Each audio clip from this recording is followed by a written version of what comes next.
Hello friends, तो मैं प्रदीप स्वागत करता हूं आपका अपने चैनल प्रदीप राज में। देखिए, आज मैं बात करूंगा अग्निवीर की, क्योंकि देखिए खुशखबरी वाला ईयर तो आ चुका है अग्निवीरों के लिए। ठीक है, या तो इस साल इस योजना को दिसंबर के अंत में, मैं आपको बता रहा हूँ 2026 दिसंबर में या तो खत्म कर दिया जाएगा, या सरकार की तरफ से इसमें बहुत सारे परिवर्तन किए जाएंगे। अगर परिवर्तन किए भी जाते हैं, ठीक है, तो फिर वो परिवर्तन कुछ अच्छे होंगे, बच्चों के लिए पॉजिटिव हो सकते हैं। ठीक है, देखिए पॉजिटिव होने का मेरा मतलब ये है कि जहां पे 25% को परमानेंट करने की सरकार के द्वारा बात कही गई थी, उसको एकदम से बढ़ा के 75% तक ले जाया जाएगा। ठीक है, टेक्निकल में तो बच्चों को 100% ही किया जाएगा, और भी अदर फोर्सेज हैं उधर बच्चों को भेजा जाएगा। ठीक है, क्योंकि आपको भी पता है जो अग्निवीर योजना है सरकार के द्वारा लाई गई एक ही सबसे खराब योजना थी। ठीक है, क्योंकि अगर ये खराब योजना न होती तो इसके स्टार्टिंग यानी कि शुरुआत में आते ही इसके इतने अधिक ग्रोथ न देखने को मिलते। ठीक है, लेकिन सरकार इसमें गरीब बच्चों की मजबूरियों का फायदा उठा के बोलती है कि नहीं, बच्चों को अगर यह योजना खराब लगती है तो इसमें फॉर्म ना भरें। अगर बच्चे फॉर्म नहीं भरेंगे तो जब इस योजना में भर्ती ही नहीं होंगी तो हम क्या करेंगे कि इस योजना को स्वतः ही बंद कर देंगे। सरकार के द्वारा ये बात बोली गई थी, लेकिन शुरुआत में जब ये योजना आई थी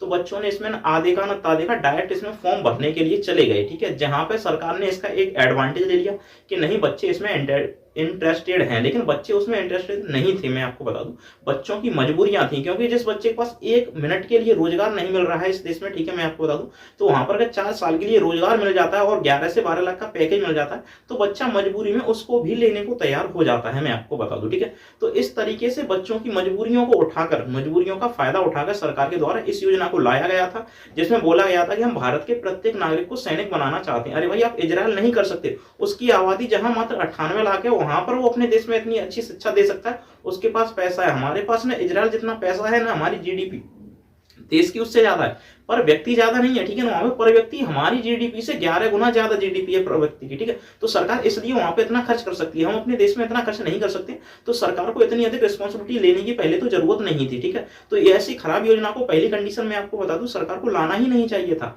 अब सरकार लेकर आई है तो इसमें जल्द से जल्द संशोधन सरकार को तभी कर देने चाहिए थे स्टार्टिंग में, लेकिन सरकार फिर भी इसको 4 साल तक डींगे मार के हाँकती रही कि नहीं, हम इस योजना में बदलाव कर देंगे, बच्चे जैसा चाहते हैं, ठीक है, उसके हिसाब से हम बदलाव करेंगे। लेकिन फिर भी सरकार अपनी चीजों से, मतलब अपनी बातों से कहे अनुसार पीछे हटती गई लगातार। ठीक है, ऐसा होता रहा है इसमें। ठीक है, क्योंकि इसके नियम देखिए, मैं आपको बहुत ही खराब नियम थे। ठीक है, देखिए पहला नियम 4 साल की नौकरी, दूसरा नियम बच्चों को छुट्टियां कम मिलेंगी, तीसरा जो बच्चा सबसे अधिक दिखता है कि इसमें जो भी, मैं आपको बता दूं, सैलरी थी, जो भी वेतन मिलता था वो परमानेंट सैनिकों की अपेक्षा काफी कम मिलता था। ठीक है, और बच्चों को इसमें छुट्टियां भी नहीं मिलती थी। दूसरी कंडीशन, इसके लिए बच्चा थोड़ी सी उम्र का ही बच्चा अप्लाई नहीं कर सकता, जहां मात्र 17.5 से लेकर मात्र 21 वर्ष तक की इसकी एज को रखा गया है। ठीक है, ये सबसे बड़ा डिसएडवांटेज है इस योजना का, मैं आपको बता दूं। ठीक है, उससे ही बड़ा डिसएडवांटेज ये है कि बच्चे अगर इसमें 4 साल के लिए भर्ती भी हो जाते हैं तो जो 25% बच्चा होता है, तो अगर मान लेते हैं कोई बच्चा 17 पे भर्ती होता है, कोई बच्चा 21 पर ही भर्ती होता है, तो वो बीच में 4 साल तक ना तो शादी कर सकता है, पहली कंडीशन,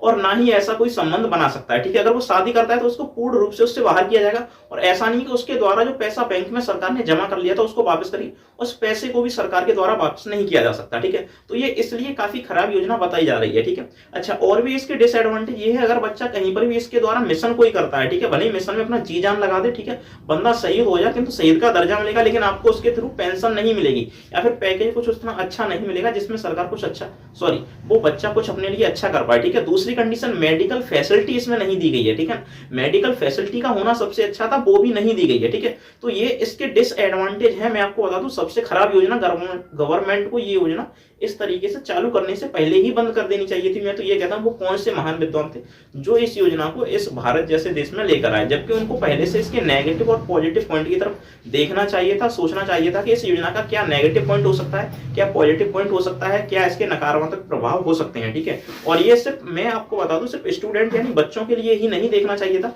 ये उन्हें देश की सेना के लिए, ठीक है, देश के लिए भी ऐसा सोचना चाहिए था, क्या देश हमारा इससे फायदे में रहेगा या नुकसान में। देखिए, इसमें मैं आपको बता दूं, सरकार के खर्च ज्यादा है, फायदा कम है। भले ही सरकार, मैं आपको बता दूं, एक बच्चे को कम रुपए देती है, ठीक है, इसमें छुट्टियां कम देती है, लेकिन इसके डिसएडवांटेज यहाँ पे आ जाते हैं कि आप इतने अधिक बच्चों को ट्रेंड कर रहे हो, उसकी ट्रेनिंग पे आप सबसे अधिक खर्चा कर रहे हो। ठीक है, और वहीं बच्चा अगर बीच में रिजाइन करते हैं इसमें से, तो आप पता है क्या करते हो, उससे रुपए वापस लेते हो, यानी कि आप, इसका मतलब ट्रेनिंग पे खर्चा तो कर रहे हो, और ट्रेनिंग पे जब बच्चों की पे खर्चा कर रहे हो, उस हिसाब से आप उसको 4 साल में जब बाहर करोगे तो देश के जो भी अर्थव्यवस्था, उसको नुकसान तो होना ही है इससे। ठीक है, अर्थव्यवस्था पे नुकसान से मेरा मतलब है देश की सरकार को इसमें घाटा होने वाला है। ठीक है, ऐसा कोई प्रॉफिट नहीं होने वाला कि बच्चे की ट्रेनिंग पे एक पैसा खर्च होता है। ठीक है, तो इसमें सरकार को बदलाव करने चाहिए। सबसे पहला तो बदलाव यही है कि इसको या तो खत्म कर दो, ठीक है, खत्म नहीं कर रहे हो तो सबको परमानेंट कर दो। तो बात तो वही है, या तो खत्म करो या परमानेंट करो सबको, ठीक है, बात वहीं पर आ जाती है। लेकिन सरकार ने फिर भी थोड़ा बहुत अपनी तरफ पॉजिटिव पॉइंट को ले जाते हुए बोला है कि नहीं, हम 75% को परमानेंट करेंगे। कितने को? 75% को परमानेंट करेंगे। जहां 25 की बात थी उसकी 75 की बात बोल दी गई है, ठीक है। और दिसंबर का फिर से हवाला दिया जा रहा है, क्योंकि मैं आपको बता दूं, जहां पर भी कोई भी, मैं आपको बता दूं,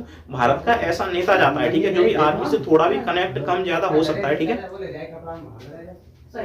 उस हिसाब से मैं आपको बता दूं कि वहां पर पत्रकार जहां पर भी पहुंच जाते हैं तो अग्निवीर योजना के थ्रू कोई ना कोई पत्रकार जब उनसे सवाल करता है तो उनके द्वारा यही बात बोली गई है कि दिसंबर में इसका बैच जैसे ही रिटायर होगा उनसे हम एकदम से उनको बुलाकर, ठीक है, उनसे पूछताछ करने के बाद में क्या इसके पॉजिटिव पॉइंट आपको निकले, क्या नेगेटिव पॉइंट निकले, ठीक है ना, वो सभी हमको बताइए, उनमें हम सुधार करेंगे। लेकिन इनकी तरफ से जो कुछ सुधार करने की बात बोली गई है तो इनके द्वारा बोला गया कि 75% वो परमानेंट करेंगे, ठीक है ना, 75%। फिर भी ये 25% को मेरे ये समझ में नहीं आता कि आप जब 75% कर रहे हो तो अब 4 बच्चे में से उस एक बच्चे का क्या करोगे? कम से कम सरकार को ये सोचना चाहिए कि जब आप 4 में से 3 को परमानेंट करें तो उस एक को ही परमानेंट कर दो, सारी की सारी प्रॉब्लमें खत्म हो जाएंगी। और मैं आपको बता दूं उसके बाद में पहले तो ये उसको परमानेंट कर देंगे, ठीक है, तो सारी प्रॉब्लम खत्म। उसके बाद बच्चा, मैं आपको बता दूं, फिर छुट्टियों के लिए कहेगा, ठीक है। तो सरकार ने बोला है कि हम अग्निवीर की भी जब भी 75% करेंगे तब भी छुट्टियों को बढ़ाकर 60 ले जाएंगे, ठीक है। लेकिन अग्निवीर में एक चीज फिर भी अच्छी है, 30 जो छुट्टियां मिलती हैं उसके अतिरिक्त आप छुट्टियां ले सकते हो। जैसे आपको कोई गंभीर बीमारी हो जाती है, किसी कारणवश आपको घर पे जाना जरूरी रहता है, तो उस समय पे आपको छुट्टियां मिल जाती हैं। ये पॉजिटिव पॉइंट है थोड़ा बहुत, ठीक है। अच्छा, और मैं आपको बताऊं इसमें जो शादी को लेकर जो इशू था, उस शादी को लेकर इशू को सॉल्व किया जा रहा है। इसमें बोला जा रहा है कि बच्चा जब भर्ती होगा उस समय वो मैरिड नहीं होना चाहिए, अनमैरिड होना चाहिए, और बीच में वो कभी भी छुट्टी पर आकर मैरिड यानी कि शादी कर सकता है, ठीक है। ये नियम इससे हटाया जा रहा है, यानी कि अब वो मैरिड कर सकता है बीच में ही, ठीक है, ये बात बोली जा रही है। अच्छा, दूसरी कंडीशन, सैलरी को इनके द्वारा बढ़ाने की बात को जब बोली गई तो सैलरी के लिए तो बिल्कुल मना कर दिया कि इस पे हम सोचेंगे। देखिए, मैं आपको बता दूं, कोई बंदा जब स्पष्ट मना करना चाहता है तो वो स्पष्ट मना नहीं करता। आप इस बात को सोचिए, कोई भी स्पष्ट मना नहीं करता है, सबसे पहले यही बोलता है, या तो उस चीज पर चुप्पी साध लेगा, तो आप उससे उसका नकारात्मक जवाब आप जान सकते हैं, यानी कि सैलरी बढ़ाने की कोई भी बात नहीं कर रही है सरकार, ठीक है। अच्छा, सैलरी नहीं बढ़ा रही है तो दूसरी क्या, टाइमिंग बढ़ा रही है आपकी, ठीक है। जो 4 साल के लिए गवर्नमेंट सर्विस ले रही थी उसको बढ़ा के 7 साल कर रही है, ठीक है।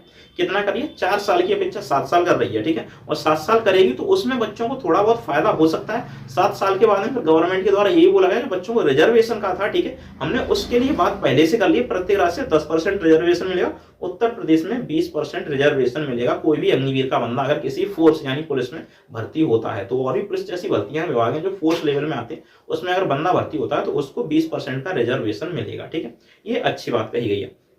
अच्छा, सैलरी की बात हो गई, यहाँ पे एज की बात हो गई है, ठीक है ना, तो सारी बातें हो चुकी हैं, ठीक है। अच्छा, इसके बाद मैं आपको एक और चीज बता दूं, जहां पर बच्चा जब 4 साल की सर्विस दे रहा था तो उसको लगा है कि 11.5 लाख के अप्रॉक्स 11 से 12 लाख के बीच में कुछ रुपए दिए जा रहे थे फाइनली जब वो रिटायर होता था। तो जब बच्चा 7 साल की सर्विस देगा तो उसमें उसको 22 लाख प्लस रुपए मिलेंगे, ठीक है। तो 22 लाख रुपए अब थोड़ा हम कह सकते हैं हाँ सरकार थोड़ी अच्छी चीजों पे जा रही है। हालांकि जब सर्विस डबल हुई है तो रुपए भी डबल हुए हैं, वो बात ठीक है, लेकिन सरकार को उसमें और एक्स्ट्रा रुपए देने चाहिए थे, क्योंकि सरकार हर साल उसका वेतन बढ़ा रही है। तो वेतन यहाँ पे फिर भी उसी रेशियो में बढ़ेगा, यानी कि जो 1 साल से 4 साल के बीच में वेतन जा रहा था किसी भी बंदे का, वो 1 साल से 7 साल के बीच में उसी रेशियो में वेतन बढ़ेगा। आप ये ना समझे कि ज्यादा वेतन बढ़ जाएगा, ठीक है। मैं तो चाहता था कि वेतन उसी रेशियो में लगातार बढ़ता रहे, लेकिन उस रेशियो में बढ़ेगा जो 4 साल में जहां पे इंक्रीजिंग हो रही थी वेतन की, वहीं पे मैं आपको बता दूं 7 साल में उतना बढ़ पाएगा। तो यानी कि वेतन स्लोली बढ़ेगा, ठीक है। तो यहाँ पर एक डिसएडवांटेज हो सकता है। अच्छा, दूसरा डिसएडवांटेज मैं आपको बता दूं, वेतन मिलने के साथ साथ आपकी आयु सीमा में वृद्धि की जाएगी, यानी कि अब बंदा मैं आपको बता दूं 17.5 से 23 वर्ष तक भर्ती होगा। उसके बाद में एक और इनके द्वारा जो पैक्ट पारित किया गया एक्ट, उसमें ये बात बोली गई है कि जो भी बंदा 4 साल के बाद रिटायर हो जाता है उसको परमानेंटली घर भेज दिया जाएगा। उसमें से 75% के हम फॉर्म भरवा सकते हैं, ठीक है। यानी 75% बच्चा फॉर्म भर सकता है। तो उस जब फॉर्म भरेगा तो उससे ना कोई टेस्ट होगा ना कुछ होगा, बस उसको क्लियरिटी ये होनी चाहिए कि उसका बैकग्राउंड अच्छा रहे, ठीक है। तो ऐसा नहीं है, बहुत सारे बच्चे होते हैं आर्मी को छोड़ना चाहते हैं, तो उन्होंने उस 25% को इसलिए बचा लिया है, वो 100% परमानेंट नहीं कर रहे हैं। तो ये कंडीशन रहा। तो आई होप मैं आपको बता दूं इस योजना में, ठीक है ना, जो भी भर्ती हुई होनी है आने वाले समय उसमें ढेर सारे बदलाव के साथ भर्ती हो तो ठीक है, अन्यथा परमानेंट सैनिकों के साथ भर्ती हो, अन्यथा इस योजना को खत्म कर दिया जाए तभी अच्छा होगा, उससे अच्छा कुछ भी नहीं होगा। तो फिलहाल के लिए चलते, धन्यवाद।